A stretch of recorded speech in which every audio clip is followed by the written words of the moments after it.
Amém. Primeiramente, dou graças a meu Deus, mediante Jesus Cristo, no tocante a todos vós, porque em todo o mundo é proclamada a vossa fé. Porque Deus, a quem sirvo em meu espírito no evangelho do seu Filho, é minha testemunha de como incessantemente faço menções de vós em todas as minhas orações, suplicando que mal algum tempo, pela vontade de Deus, se me ofereça boa ocasião de visitar-vos. Porque muito desejo ver-vos, a fim de repartir convosco algum dom espiritual, para que sejais confirmados, isto é, para que em vossa companhia reciprocamente nos confortemos por intermédio da fé mútua vossa e minha. Porque não quero, irmãos, que ignoreis que muitas vezes me propus ir ter convosco, no que tenho sido até agora impedido, para conseguir igualmente entre vós algum fruto, como também entre os outros gentios. Pois sou devedor tanto a gregos como a bárbaros, tanto a sábios como a ignorantes. Por isso, quanto está em mim, estou pronto a anunciar o evangelho, também a vós outros, em Roma. Pois não me envergonho do evangelho, porque é o poder de Deus para a salvação de todo aquele que crê, primeiro do judeu e também do grego. Visto que a justiça de Deus se revela no evangelho, de fé em fé, como está escrito: o justo viverá pela fé. Quero que você mantenha a sua Bíblia aberta comigo.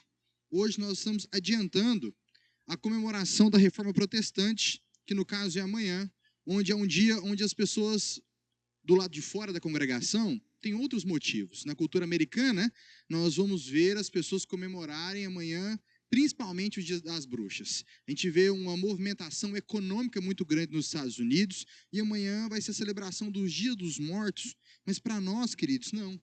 Porque no dia 31 de outubro de 1517, um homem entendeu, assim como Paulo entendeu no texto que nós lemos aqui, que valia mais a pena pregar a verdade do evangelho do que salvar a própria vida. É sobre isso que nós vamos falar aqui hoje. Por isso que o tema da mensagem de hoje é reformando o coração. Por isso que o termo que eu coloquei para a igreja não é que nós estamos comemorando o dia da reforma, mas 507 anos de reforma. Porque nós precisamos continuar nos reformando na perspectiva que nos foi apresentada nesse período, para que nós não caiamos no mesmo erro que a igreja cometeu no passado, no mesmo erro que muitas igrejas vêm cometendo agora, que é o que, João? Principalmente comercializando a fé, vendendo propriedades no céu, vendendo uma estrada muito mais tortuosa de alcançar o céu. Ora, nós sabemos que o evangelho, o Senhor vai dizer para nós que a estrada daqueles que creem em Jesus é um caminho estreito. Agora, muitas comunidades têm feito o contrário, têm estreitado ainda mais esse caminho. E hoje nós vamos relembrar juntos aqui do porquê o versículo 17 mudou a história da igreja e o poder da palavra de Deus no coração de uma pessoa decidida pelo evangelho. E nós vamos falar aqui hoje de Martinho Lutero também. Então, olha só o que diz o versículo 17 na sua Bíblia e na minha. Porque a justiça de Deus se revela no evangelho, de fé em fé, como está escrito: o justo viverá pela fé. Irmãos, hoje, nessa quarta-feira, eu quero muito chamar a sua atenção, aproveitando que vocês estão aqui comigo, muitos aqui são trabalhadores do próximo retiro espiritual que acontecerá em novembro, e essa mensagem pode ser hoje um divisor de paradigmas no seu coração, de como é que você vai servir a obra a partir de hoje, olhando para a história e como você tem vivido a sua fé até aqui. Eu quero lembrar a vocês, e esses quadros não estão à toa aqui do lado de trás. Aqui nós temos uma figura de Martinho Lutero. Do lado de cá nós temos no dia que aconteceu a figura, né, o retrato da imagem da descrição que nós temos que Martinho Lutero colocando as 95 teses na Catedral de Wittenberg, que o que nós temos aqui é o começo, o início de uma reforma para a igreja, um protesto com o que estava acontecendo. E aí eu quero começar falando sobre o privilégio que você tem. O privilégio que você tem, meu irmão e minha irmã, independente da sua classe social, de ter acesso às Escrituras. Martinho Lutero, queridos, era um homem que era devoto à igreja. Ele era um homem que vivia em castidade, a serviço da igreja. A questão é que você precisava passar por etapas para ter acesso por etapas ao texto bíblico. Naquele tempo, houve-se uma construção da história da igreja, que as Escrituras era um livro complexo demais para entregar na mão de qualquer pessoa. Ora, Romanos, capítulo de número 1, está dizendo que a revelação não era mais só para judeus, mas para os gentios. Para todos aqueles que quisessem ouvir a mensagem do Evangelho, estava disponível agora essa mensagem. Agora, a igreja, ao passar do tempo, entendeu que não, é muito complicado de compreender, a gente precisa de pessoas para nos instruir. Até aí tudo bem. Então nós vamos treinar essas pessoas para instruir a Bíblia. Ótimo, até aí tudo bem. Mas em um determinado ponto, Mateus, o que começou a acontecer? Ora, ninguém tinha acesso às Escrituras. Ora, ninguém podia, durante um culto, acompanhar com a sua Bíblia na mão o que nós estávamos conversando. E o que se passou a acontecer? Ora, eu não preciso mais da Bíblia respaldar o que é ou não palavra de Deus para o povo. O que nós vamos ensinar aqui, a partir de agora, é palavra de Deus para o povo. Quem irá contestar? Quem vai poder falar o contrário? Porque agora nós nos tornamos a autoridade máxima da revelação de Deus para as pessoas. Ninguém podia ter acesso e se questionar, o que está acontecendo? Ninguém. Então, homens que antecederam Lutero começaram um trabalho. Olha, eu indo para o mestrado e tendo acesso ao Antigo Testamento, e depois quem era indicado, pastor Sebastião, para o doutorado daquela época, poderia ter acesso ao Novo Testamento, porque ele precisava estudar no original. Então, ou seja, pensa você, muitas vezes, alguma pessoa que estava a serviço da igreja, irmã Nilza, mas não tinha acesso ao doutorado. Ele estava refém de pregar acerca do Novo Testamento as cartilhas que ele recebia, mas ele não tinha a capacidade, nem poderia acessar o Novo Testamento. Então Lutero foi encaminhado para o doutorado, e no doutorado ele conhece o Novo Testamento, que nós temos acesso aqui, querida igreja. E foi lá no doutorado, muitas das suas crises de fé foram resolvidas a partir desse texto. Lutero já estava começando a sentir certas crises de, olha, como? Por que um Deus, que toda vez que eu peco, ele me castiga em vida? E aí depois que eu morrer, ele ainda vai purificar os meus pecados durante um determinado tempo também, dentro do purgatório. Então um Deus, ele fala que ele é bom, que ele é amoroso, mas ele me pune em vida, me pune na morte para depois me salvar? Perdão, queridos. Essa era uma das crises que Lutero tinha. Que de repente, pastor, é o que nós temos aqui. Quando tudo parecia perdido nesse sentido, um homem lê à luz de velas: o justo viverá pela fé. Irmãos, isso aqui não é uma pregação sobre como Lutero foi importante, não. Isso aqui é uma pregação sobre como a mensagem do Evangelho muda a história da humanidade. Porque é isso que aconteceu aqui. E de pessoas que estão dispostas a sacrificarem suas vidas para que as outras pessoas, recebam a verdade do Evangelho, meus irmãos. Nós não podemos ter um espírito de acomodação, porque todo esse processo que custou sangue de muita gente, nos permitiu hoje ter uma fé estritamente confortável. E não há problema no conforto que o Senhor permitiu que tenhamos, meus irmãos. Não há pecado no conforto que nós temos aqui na comunidade, de ter recursos visuais, de ter poltronas. Não há pecado nisso. Mas é um grande problema quando a gente se acomoda no conforto que o Senhor nos permitiu ter, e a gente para de estar em missão. E uma igreja que não está em missão é uma igreja que está fadada a morrer, meus irmãos. Uma igreja que não está em missão. E o que é uma igreja em missão? Eu não me contento guardar a verdade do evangelho só para mim. Eu preciso compartilhar, eu preciso levar, mesmo que isso custe a minha vida. E aí, Lutero não foi alguém que foi abatido, irmão Joaquim.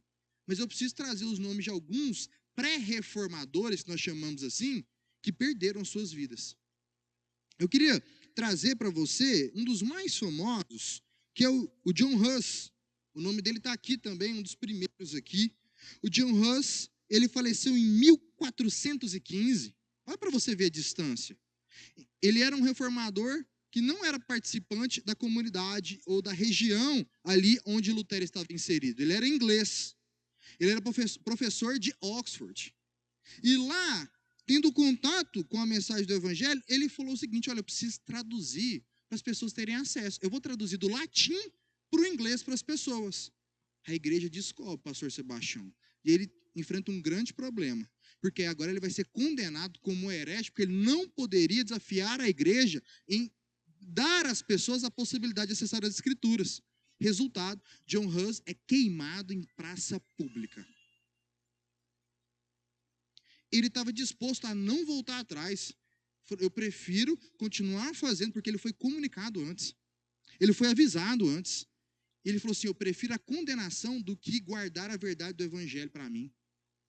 Mais um dos mártires que a gente pode contar das dezenas de milhares que existem antes de Lutero, meus irmãos. Aí eu quero trazer para os irmãos um outro reformador, o Savonarola. E aí ele foi traduzido o nome dele como Jerônimo. O Jerônimo ele foi executado em 1498. É diferente de John Huss. Mas a tentativa dele era o mesmo. Ele questionava por que a igreja estava enriquecendo tanto e o povo ficando mais pobre e passando fome. Por que os fiéis estavam padecendo e a igreja construindo monumentos catatônicos, gigantescos. A igreja que nós conhecemos de Roma hoje é dessa época que estava sendo financiada. Só que estava sendo financiada a custo da fome das pessoas. E para isso exigia-se um abuso da fé e da psique das pessoas. Olha, Júnior, o negócio é o seguinte: acabou de liberar um novo loteamento no céu, e somente por pequenas parcelinhas, eu estou parafraseando um contexto histórico para vocês, de R$500, quem garantir agora, e é limitado, só tem um número que eu tenho aqui da escritura, é limitado, quem pegar, pegou, quem não conseguir, não pega mais. E as pessoas iriam desesperadas, pegando tudo que tinha, e aí quem tinha uma deficiência física, o preço é mais caro. E as pessoas cada vez mais pobres, tudo para quê? Financiar a obra da igreja em Roma. O Savonarola está falando assim: gente, o que está acontecendo?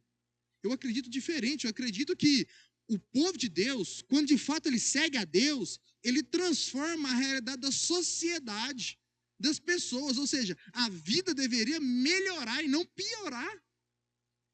Esse mesmo discurso pode ser trazido hoje para nós, meus irmãos. 60 milhões de evangélicos, e nós ainda somos um dos países mais corruptos do mundo. 60 milhões de evangélicos, e nós somos um país recorde em pedofilia no mundo. 60 milhões de evangélicos, e ninguém confia em crentes e fala que é crente primeiro, antes de fechar negócio. Enquanto o homem fala assim: ó, eu prefiro morrer enforcado em praça pública do que desafiar a verdade do evangelho na minha vida. Por isso, hoje, o tema da mensagem é a reforma do coração. Nosso coração precisa urgentemente ser reformado, meu irmão. Porque para esses homens custou a vida. E nós vivemos em um período onde o Senhor nos privou de não sermos perseguidos dessa maneira. Só que a gente está caminhando para o lado errado, gente. Por um conforto exagerado. A nossa fé não tem nos custado nada. E calma. Não vou te pedir oferta dizendo sobre custo. Mas custado do seu tempo, do seu esforço. Gente morreu para você ter acesso ao texto bíblico, meu irmão. E eu posso levantar, pedir para começar pela juventude, quem já leu a Bíblia toda. Sabe o que é o pior? As pessoas, meu Joaquim, ficam ofendidas com essa pergunta. começa a falar assim, não, mas o importante é ler, o importante é entender, para cima de Moá. Porque se você não leu, você vai entender o quê, meu irmão? Vai falar que o importante é entender, você nem conhece o texto. O que está nas suas mãos hoje, meu irmão, teve um preço de sangue. Um preço de sangue de Jesus, sim, e dos demais seguidores de Jesus que preferiram morrer do que te privar de conhecer a verdade do Evangelho na sua mão. Como nós estamos desfrutando do presente que Deus nos deu, gente? Como que a gente está desfrutando daquilo que Deus nos deu, que nos revela a salvação de nossas crises? Lutero não parou de ter crise, irmão Júnior, quando ele encontrou um escrito de Sócrates. Ele não parou de ter crise no doutorado quando ele entendeu a psique das ideias de Platão. Ele encontrou paz no coração quando ele leu que o justo vai viver pela fé. Nós temos acesso ao mesmo texto. O que está acontecendo com a gente? O que está acontecendo com o nosso coração? O que está acontecendo que parece que a gente senta, a gente fica observando, a gente quer sempre usar e ler a realidade a partir da nossa perspectiva e falar se está tudo bem ou não, se a igreja está boa ou não, e se eu deveria participar dela ou não. Enquanto o Senhor está exigindo de nós amor pela obra, Jesus está voltando, tem gente morrendo pelo inferno, indo para o inferno por nossa negligência. Nossa negligência. O retiro está chegando, nós estamos apáticos. Como se nada tivesse acontecendo na congregação, por exemplo. Por quê? Porque, João, eu lembro como é que foi outros, eu fico olhando para trás, e é por isso que eu não coloquei 507 anos da reforma, mas de reforma. Porque é um tempo, meus irmãos e irmãs, de olharmos para a Escritura e olharmos para frente, para o supremo pastor da igreja, Jesus Cristo de Nazaré. É tempo da gente parar de olhar como é que foi a nossa vida, como é que foi um tempo da igreja proclamar e começar como é que vai ser a partir de hoje, através das nossas vidas aqui. Como é que vai ser a partir de hoje, se eu sou um membro enganjado que defendo o evangelho pelo evangelho. Como é que vai ser a partir de hoje, a partir de agora?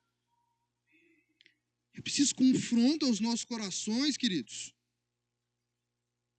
E aí, depois disso, nós temos então uma construção, um debate intelectual surgindo.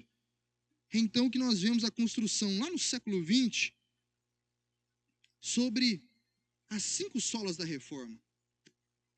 Ou aquilo que somente deveria ser guardado nos nossos corações. Olha para mim. A primeira delas é sola escritura. Traduzido é somente a escritura. É uma referência à Bíblia como uma palavra de Deus. João, mas eu entendi já que a palavra de Deus, eu não nasci nesse tempo. Sabe por que isso aqui está aqui, gente? É porque muita gente queria ser boca de Deus. A Bíblia, ela é secundária. A sua interpretação está abaixo do que a igreja interpreta para a realidade. E para o cristão protestante, não. As escrituras estão acima da igreja. As escrituras estão acima do que nós acreditamos que é verdade. E quando isso acontece, nós temos uma orientação verdadeira da nossa fé e a gente evita de pisar em abismos, como os nossos irmãos antepassados estavam vivendo. O segundo é somente a graça. Ela enfatiza a salvação e que ela é um presente divino. Quantas vezes esse ano, meus irmãos, nós nos pregamos aqui no púlpito dessa congregação, irmãos, não tem nada que a gente pode fazer para conquistar a salvação do Senhor. Isso é um presente de Deus para nós, irmãos.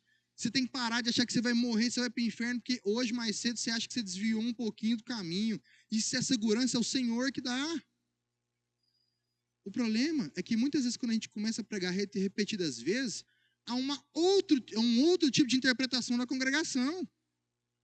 Irmã Ruth, se Jesus já me salvou, isso deve ser suficiente para me entregar totalmente a minha vida para a missão dele. Só que tem gente que faz o contrário. Não, Jesus já me salvou, irmão Júnior. Eu vou tocar minha vida, então tá bom demais. O pouco que eu fizer, afinal de contas, não depende de mim mesmo. E aí eu vi um exemplo, há um pouco tempo, talvez alguns irmãos viram, muitíssimo interessante, sobre esse diálogo da fé, onde eu só faço aquilo que é necessário. Questão de salvação ou não. E aí eu queria que a senhora imaginasse, irmão Joaquim, irmã Nilza, o seguinte cenário. A senhora está em casa, chegou, a senhora falou que a senhora trabalhou muito hoje, não foi? Trabalhou muito hoje. E aí, hoje, vamos fazer uma suposição, irmão Joaquim. O senhor não foi para o trabalho. O senhor ficou em casa, graças a Deus. Não teve que levantar e colocar um caminhão cheio de tijolo. Amém? Descansou. E aí, de repente, chega a irmã Enilza em casa. 6:30 da tarde, subindo a ladeira da casa dela. E aí chega lá, tá o irmão Joaquim, com as vasilhas sujas. Tá o irmão Joaquim, não deu descarga no banheiro. E aí a irmã Enilza fala, o que está acontecendo aqui? Peraí. Joaquim, vem lavar as vasilhas para me ajudar. E aí o irmão Joaquim levanta e fala assim para ela, é uma questão de divórcio? Aí a senhora fala, lógico que não. Eu não vou divorciar de você se você não lavar a vasilha. Ele fala, então, eu não vou lavar a vasilha, eu vou deitar. Aí ela termina de lavar a vasilha, sai de lá e vai usar o banheiro, sem dar descarga, irmão Joaquim. E aí ela olha e fala assim, Joaquim, não faz isso comigo não. Vem aqui dar descarga nesse banheiro. Aí ele chega e olha e fala assim, é uma questão de divórcio? Aí ela fala assim, lógico que não vou divorciar de você se você não der descarga. E ele fala assim, então eu não vou dar descarga. E ele segue. E ela entra pra dentro, toalha molhada em cima da cama, irmã Nilza. Porque tomou um banho um pouquinho antes de ela chegar, molhado só a sua parte em cima, assim. Você fala, Joaquim, ele já vira assim e fala assim, é uma questão de divórcio? É uma ilustração engraçada que eu tive acesso assistindo algumas pregações. E ela nos ensina o seguinte, quantas vezes nós não lidamos com Deus dessa maneira? É uma questão de salvação? Não, é claro que não. Se você fizer, não, então eu não vou fazer, João, eu não vou engajar. Não, peraí, irmãos, sábado é feriado, você não vai para o seu serviço, mas a gente precisa fazer um mutirão para receber o pessoal para a festa no domingo. O irmão fala, peraí, é uma questão de salvação? Você fala, não, irmão, você não ajudar a gente a limpar aqui, você não vai perder o céu por isso, irmão. Então eu não vou, não. E assim sucessivamente. A pergunta que eu vou voltar, por exemplo, do casal. Se ele continuar fazendo isso, irmã Nilza, 20 anos, esse relacionamento vai durar? Tudo que o senhor pedir para fazer, ele vai falar assim, questão de divórcio, ele não faz nada. Vai durar? Vai ter amor para sustentar? Ele mesmo respondeu. Agora, deixa eu te perguntar uma coisa. Se você só se relaciona com Jesus, se for uma questão de salvação, o seu relacionamento com ele vai durar? O seu relacionamento com Jesus vai durar? A gente está vivendo no conforto que Jesus nos deu dessa maneira. Eu vou empregar o mínimo, afinal de contas, a igreja não está sendo perseguida. E se ela não está sendo perseguida, eu não tenho que dar minha vida numa fogueira, como aconteceu nos antepassados, eu vou fazer o mínimo necessário. Afinal de contas, eu já sou salvo. Foi para isso que Jesus te salvou? Foi para isso que Jesus não deixou de beber do cálice que o Pai ofereceu em detrimento da nossa salvação? Nosso coração precisa ser reformado, meus irmãos. O nosso coração precisa ser direcionado. E aí eu preciso perguntar para vocês, como anda o relacionamento de vocês com o Senhor Jesus? Ou a comodidade que Ele te deu do tempo em que nós vivemos, já é o suficiente para você se relacionar só o suficiente? O Evangelho já não te custa mais nada. Se o Evangelho te custar um pouco mais do que você achar que deveria, você bate o pé. É uma força e uma brutalidade. E enquanto isso, as pessoas da nossa família têm padecido. Enquanto isso, a causa do Evangelho, a gente tem lidado com aqueles que colocaram a mão no arado, mas estão fazendo o que Jesus não mandou fazer, olhando para trás. E aí sabe o que acontece? Você vive de contar como era no seu período de juventude, como era na sua liderança na outra igreja, como era quando você fazia lá, e sua vida aqui ministerialmente morreu. Acabou. Até quando, meus irmãos? Nós vamos ficar olhando para trás, sempre o retrovisor, e a gente vai começar a construir algo pautado no Evangelho. Até quando, meus irmãos, a gente vai colocar sobre outra responsabilidade e não vai assumir a camisa daquilo que Deus está te mostrando na congregação? A nossa diferença para esses homens aqui é que quando esse homem foi iluminado pelo Evangelho, ele falou assim, eu não vou passar essa responsabilidade para alguém. Eu não vou fazer aqui um grupo no WhatsApp do doutorado, e eu vou começar a mandar, e vai que alguém se levanta e defende e protesta contra a igreja. Não, eu vou. Eu fui iluminado por Deus. O Senhor me mostrou. Eu vou contestar. Eu vou trabalhar pelo Evangelho. Até quando, meu irmão? A gente vai ficar sentado com o Evangelho sobre nossos olhos e a gente falar assim, o pastor faz. A diaconisa faz. O obreiro faz. E Deus tem mostrado coisas para você, e ao invés de você levantar, vestir a camisa, falar assim, eu vou para a obra, você está falando assim, eu vou lá contar para alguém, vai que alguém faz. Essa é a diferença dos reformadores para nós hoje. A gente passa para o outro a responsabilidade que Deus está dando a nós. Por isso que o Senhor confiou a responsabilidade a eles da reforma. Porque sabia que eles não negariam, custe o que custar, mesmo que fosse a vida deles.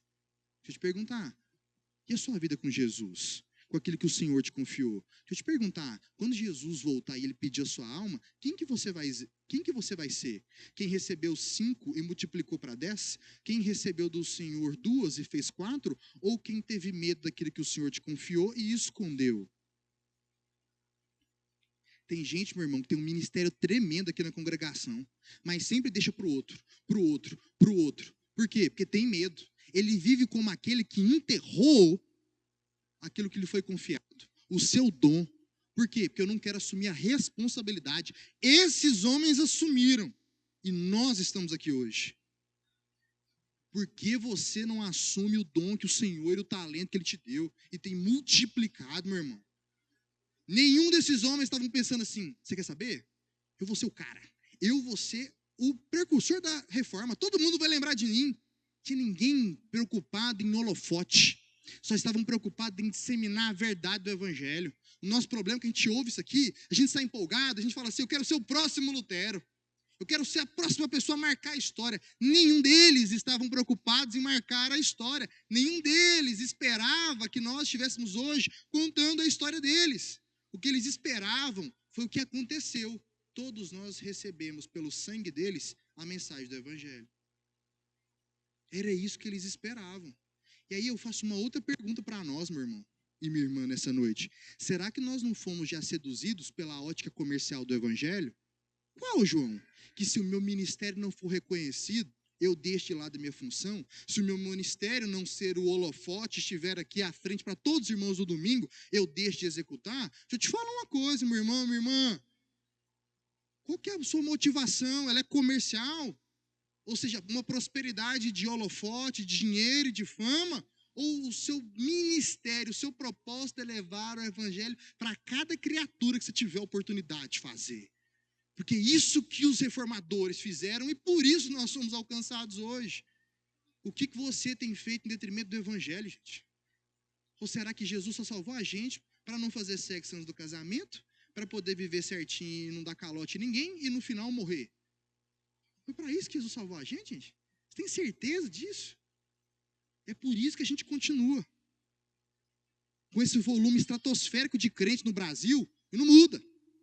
Pode abrir 500 bancadas evangélicas, irmão. Vai continuar do mesmo jeito, porque o coração não foi reformado.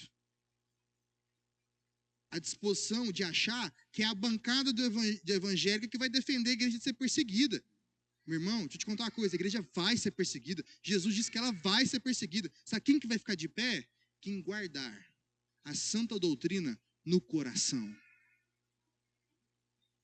Não adianta, irmão, você comprar uma Bíblia cor-de-rosa, azulzinha, o que for. Compra qualquer modelo que você quiser. Mas leia, irmão. Mas leia, irmão. Mas leia. Vou para os últimos 2 pontos da mensagem de hoje. 4º ponto. Somente Cristo.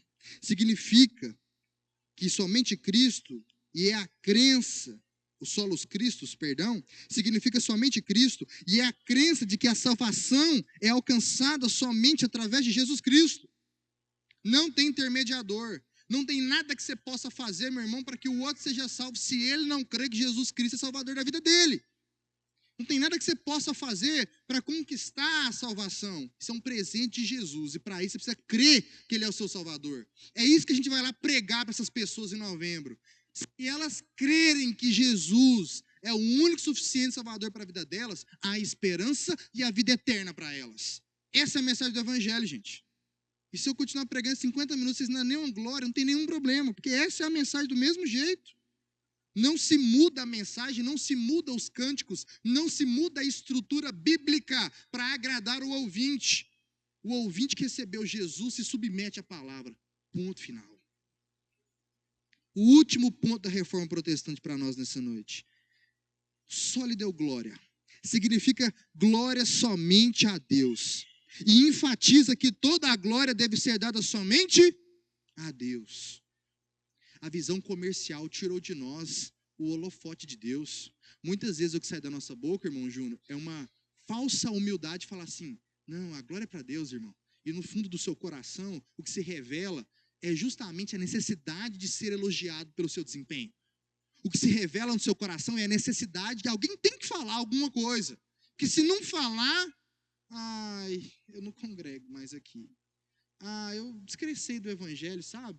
Ninguém reconhece o que eu faço. Quem vive sólido é o glória, somente para a glória de Deus, espera que seu trabalho seja reconhecido somente por Deus.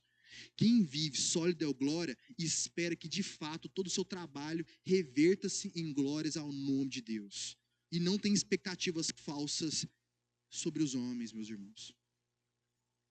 Quantas pessoas deixaram de executar o seu ministério, seguir as suas vidas, porque ainda dependem da glória dos homens? Quantos não ouviram o evangelho, como diz para nós nos evangelhos, que preferiram o elogio dos homens, a glória deles, e por isso, mesmo entendendo e reconhecendo que Jesus era o Cristo, não falaram que ele era o Cristo? Quantos de nós, no nosso coração, não fazemos a mesma coisa, porque a gente está olhando para trás? Eu preciso ser reconhecido. Nenhum desses homens que a gente está pregando sobre eles hoje, meus irmãos, buscaram ser reconhecidos. Buscaram morrer em prol da verdade do evangelho. E a pergunta que eu deixo para você nessa noite, para a gente orar é, o que o evangelho tem custado para você? O que é que você pensa na hora de falar assim, eu vou viver para Jesus Cristo? Você fala, mas eu vou até aqui, porque aqui já é demais para mim. Hoje é noite a gente abaixar as nossas cabeças e saber que se o justo vive somente pela fé, porque eu tenho tido fé naquilo que eu posso receber de Deus, não naquilo que Ele já me deu. Hoje é noite a gente abaixar nossas cabeças e quando a gente for orar agora, a gente pensar, Jesus, por que eu não consigo só viver pela fé, mas vivo em detrimento daquilo que o mundo tem para me oferecer ainda, eu fico dividido. Hoje é noite a gente abaixar nossas cabeças, meus irmãos, e pensar, Senhor Jesus, se eu tivesse no local e no lugar dos meus antepassados, a Bíblia teria chegado até mim em 2024? Vamos orar?